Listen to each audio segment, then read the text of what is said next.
کہاں سے شوق پیدا ہوا کہ آپ دین کی خدمت کرنے نکلے؟ میرا تعلق سلسلہ چشتیہ اس خاندان سے ہے جن کا ہر بچہ اور ہر بچی حافظ قرآن۔ ان سب کو چلا کیسے رہے ہیں؟ فنڈنگ کہاں سے آ رہی ہے؟ بہت اعلیٰ بات کی۔ جب میں نے برونائی کے بادشاہ کو کہا، جب میں صدام کی دعوت پہ تھا، تو انہوں نے مجھے کہا کہ تیرا خون بتاتا ہے کہ تو اہل عرب سے ہے۔ میں نے کہا مفتی صاحب، اگر آپ مفتی عبدالقوی نہ ہوتے تو پھر آپ دوسرا کیا کام کرتے؟ ڈرامے میں آتا، حتیٰ کہ چلو فلم بھی کہہ رہے تو فلم میں بھی آتا، تو میں بڑا بہترین ہر چیز کو ٹھمکاتا۔ آپ کے پاس کون سی ایسی گیدڑ سنگھی ہے کہ آپ ہر وقت خبروں میں رہتے ہیں؟ مفتی عبدالقوی عوامی آدمی ہے۔ جب گزرتا ہوں تو اگر 100 آدمی مجھے سلام کرتے ہیں تو ایک طرف اگر کتا کھڑا ہوتا ہے تو وہ بھی بھونک دیتا ہے باؤ۔ یعنی کہ جو آپ کی ٹوپی پہن لیتا ہے وہ مشہور ہو جاتا ہے۔ جو فنکاری سے پہنے گا پھر وہ اپنے بھائی کے ہاتھوں شہید ہو کے جنت میں جائے گا نا۔ السلام علیکم ناظرین، ڈاکٹر سمر عباس پوڈ کاسٹ سیریز کے ساتھ آپ کا میزبان حاضر، اور آج اس شخصیت کو میں نے مدعو کیا ہے۔ وہ کسی تعارف کی محتاج نہیں ہے، مذہبی شخصیت ہیں اور ہر وقت خبر کی سرخیوں میں رہتے ہیں، جن کا نام مفتی عبدالقوی صاحب ہے۔ آپ کا ابتدائی سفر جو آپ نے ملتان سے شروع کیا اور یہاں تک کا جو آپ کا سفر تھا، وہ کہاں سے شروع ہوا؟ کہاں سے شوق پیدا ہوا کہ آپ دین کی خدمت کرنے نکلے؟ بسم اللہ الرحمن الرحیم۔ میرے بیٹے، میں اس حوالے سے بڑا خوش نصیب ہوں کہ میرا تعلق سلسلہ چشتیہ اس خاندان سے ہے جن کا ہر بچہ اور ہر بچی حافظ قرآن۔ ٹھیک ہے۔ الحمدللہ اس دن میں نے شمار کیا 200 سے زیادہ، میری قبلہ والدہ صاحبہ سے لے کے میرے نواسے تک سب حافظ قرآن۔ پھر الحمدللہ میں چونکہ خاندان کا بڑا تھا، پگڑی کا مالک تھا، تو میرے دادا صاحب نے فرمایا کہ پورا تصوف فارسی زبان میں ہے، تو میں نے اس زمانے میں صرف 14 سال کی عمر میں فاضل پرشن کی۔ ٹھیک ہے۔ اور بورڈ میں دوسرے نمبر پہ آیا، اور خاص طور پر مجھے NOC لینا پڑا، کیونکہ فاضل پرشن کا معنی ہے equal to FA۔ ٹھیک ہے۔ اور FA کا معنی ہے کہ 12 اور 5 17 سال سے کم عمر 12۔ پھر الحمدللہ مجھے قبلہ دادا صاحب نے فرمایا کہ تم نے قابل ترین جو اساتذہ ہیں ان سے پڑھنا ہے، چونکہ جو پڑھنا ہے آگے تم نے پڑھانا ہے، درسی عالم بننا ہے۔ تو الحمدللہ میں پھر 9 سال پڑھا، اور ہر امتحان سیمائی اور ششمائی میں میرا ایک کتب خانہ ہے، اس کے اندر وہ ساری کتابیں ہیں کہ سیمائی میں اول آ رہا ہوں، ششمائی میں اول آ رہا ہوں، وہ ساری کتابیں۔ پھر میں نے وفاق کا امتحان دیا، الحمدللہ اللہ تبارک و تعالیٰ نے مجھے پورے پاکستان میں دوسرے نمبر پہ میں آیا، چونکہ 4 پرچے میں نے عربی میں لکھے تھے۔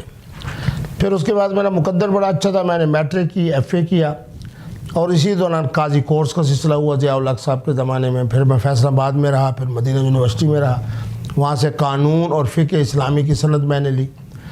پھر وہاں سے واپس آنے کے بعد پھر MPhil کے لیے میں نے داخلہ لیا بہاولپور یونیورسٹی میں۔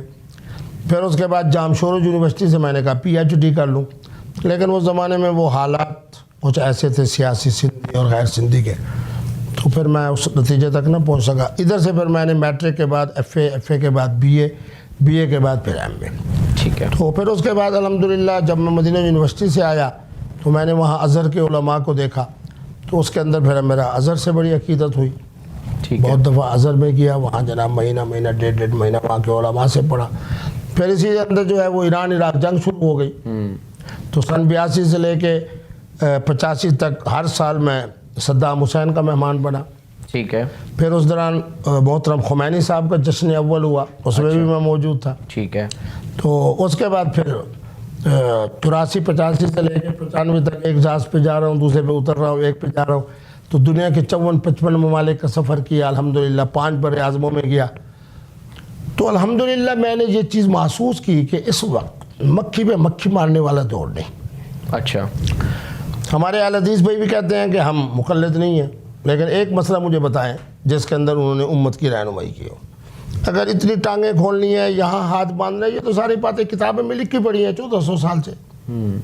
اسی طرح ہمارے اہل تشیع کے یہاں ولایت فقی، پھر اگر وہ اسی طریقے پہ ہاتھ چھوڑ کے اور اسی طریقے پہ جناب ماتم، اور اسی وہ تو ساری آپ کی باتیں کتابوں میں لکھی پڑی ہیں۔ اس صدی کے اندر آپ نے انسانیت کو کیا دیا ہے؟ اب مفتی عبدالقوی نے کیا دیا ہے؟ مفتاح النجات۔ جو طالب علم، جو استاد حدیث اس کتاب کو پڑھ لے، وہ 148 مسائل کے اندر بہترین فقیہ بھی ہوگا، بہترین محدث بھی۔ آپ کے کتنے فالورز ہیں؟ اللہ اکبر، میرا تو 7 ہونے والا جو پروگرام ہے تو اس کے اندر کچھ 7 اشارے اتنے ملین، 9 اشارے اتنے ملین۔ لیکن میری عظمت دیکھے کہ میں نے اپنا چینل نہیں بنایا۔ آپ ڈاکٹر صاحب ہیں، آپ نے یاد کیا، میں نے کہا حاضر۔ فلاں نے یاد کیا، میں نے کہا حاضر۔ کیوں؟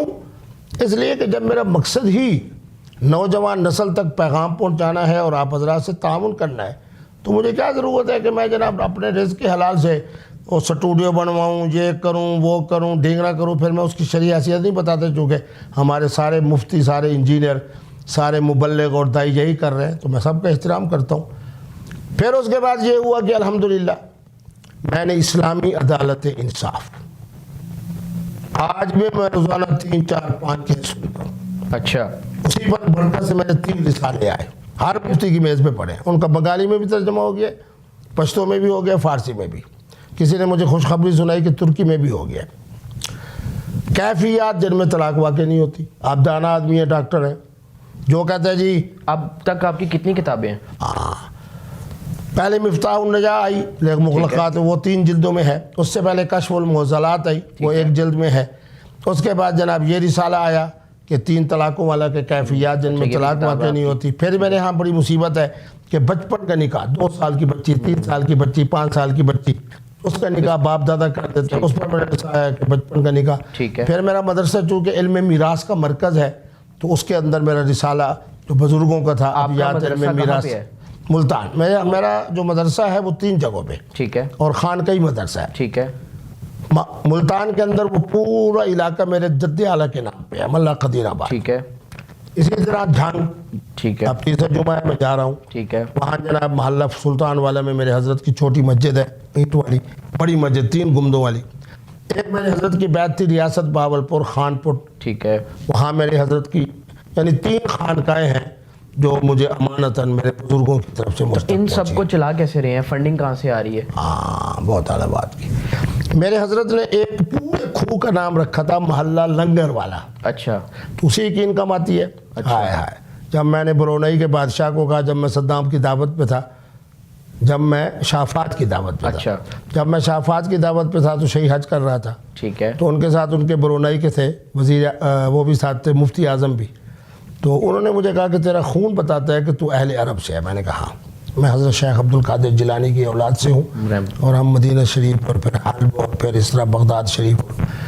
میں نے کہا اپنے بابا کی کوئی عجیب بات سنا، میں نے کہا میرے جدے کے اعلیٰ کا فرمان ہے، چلو سرائکی میں سنا دیتا ہوں کہ پھٹے منہ منگڑ کو، تو میرے حضرت نے لکھا کہ کبھی مدرسے کے لیے چندہ نہیں، مدرسے کے لیے رسید نہیں، مدرسے کے لیے کوئی جلسہ نہیں کہ دے جا رہا ہے خدا، اللہ تیرا بوٹا لائے، جو اپنی مرضی سے خوشی سے دے دے، خوشی سے دے دے، وہ تو نعمت ہوئی۔ اس کے علاوہ آپ کا آمدنی کہاں سے ہے؟ گھر کہاں سے چلا رہے ہیں؟ بچے کہاں سے؟ 6 ساڑھے 6 مربع میرا رقبہ تھا، اچھا، اب بچوں کو دے دیا۔ اسی طریقے پہ شہر کی پراپرٹی ہے، ٹھیک ہے، اس میں لاکھوں روپے کا کرایہ آتا ہے، یعنی کہ آپ کروڑ پتی انسان ہیں۔ مفتی عبد القوی کروڑ پتی انسان ہے، ارب پتی، الحمدللہ۔ لیکن اب ہر چیز 2006 سے لے کے اینک سے لے کے ٹوپی سے لے کے واسکٹ سے لے کے جوتے تک مفتی عبد القوی کے لیے ہدایہ اور تحفے ہیں، سب چیز بچوں کو دے دی ہے۔ مفتی صاحب، اگر آپ مفتی عبد القوی نہ ہوتے تو پھر آپ دوسرا کیا کام کرتے؟ میرے بچے، میں ہمہ جہتی شخصیت ہوں۔ اچھا، میں اگر مفتی عبد القوی نہ ہوتا تو بہترین ڈاکٹر عبد القوی ہوتا، اچھا، انجینئر عبد القوی ہوتا، اور جناب آپ کے، میں اپنی صلاحیتوں کو دیکھتا ہوں، میں بڑا اگر ڈرامے میں آتا، حتیٰ کہ چلو فلم بھی کہہ رہتا ہوں، فلم میں بھی آتا تو میں بڑا بہترین ہر چیز کو ٹھمکاتا۔ مزاحیہ پروگراموں میں آیا ہوں پوچھنے جناب اپنا اینکر صاحبان سے، انہوں نے کہا مفتی عبد القوی جب بات کرتے ہیں تو کٹ کی گنجائش ہی نہیں ہوتی۔ مفتی صاحب، آپ کے پاس کون سی ایسی گیدڑ سنگھی ہے کہ آپ ہر وقت خبروں میں رہتے ہیں، بے شک وہ متنازع ہو یا وہ سوشل میڈیا پہ ہو یا وہ میڈیا پہ ہو؟ میرے بچے مجھے یہ بتاؤ، راکھی ساونت مجھے یاد کر رہی ہے تو معلوم یہ ہوا کہ میں جو ان رہتا ہوں دوسروں کی وجہ سے، ٹوپی میری پہنی قندیل نے تو اس نے پہنی، حریم شاہ صاحب نے مجھے اسلام آباد یا کراچی بلایا اور اس کے بعد میں کیا تو وہ چینل کی وجہ سے۔ معنی یہ ہے کہ مفتی عبد القوی وہ عظیم آدمی ہے جو عوامی ہونے کی وجہ سے، جو محترمہ نظر بد والی ہو، اور اللہ معاف فرمائے، میں چونکہ خواتین کا احترام کرتا ہوں، اگر اس کے ذہن میں کوئی سازش ہے، اگر اس کے ذہن میں کوئی فنکاری ہے تو ٹھیک ہے، مفتی عبد القوی عوامی آدمی ہے، جب گزرتا ہوں تو اگر 100 آدمی مجھے سلام کرتے ہیں تو ایک طرف اگر کتا کھڑا ہوتا ہے تو وہ بھی بھونک دیتا ہے باؤں، یعنی کہ جو آپ کی ٹوپی پہن لیتا ہے وہ مشہور ہو جاتا ہے؟ نہیں، میری ٹوپی تو جناب وہی پہنے گا نا جس کو مجھ سے عقیدت ہوگی، اچھا، جو فنکاری سے پہنے گا پھر وہ اپنے بھائی کے ہاتھوں شہید ہو کے جنت میں ہی جائے گا نا.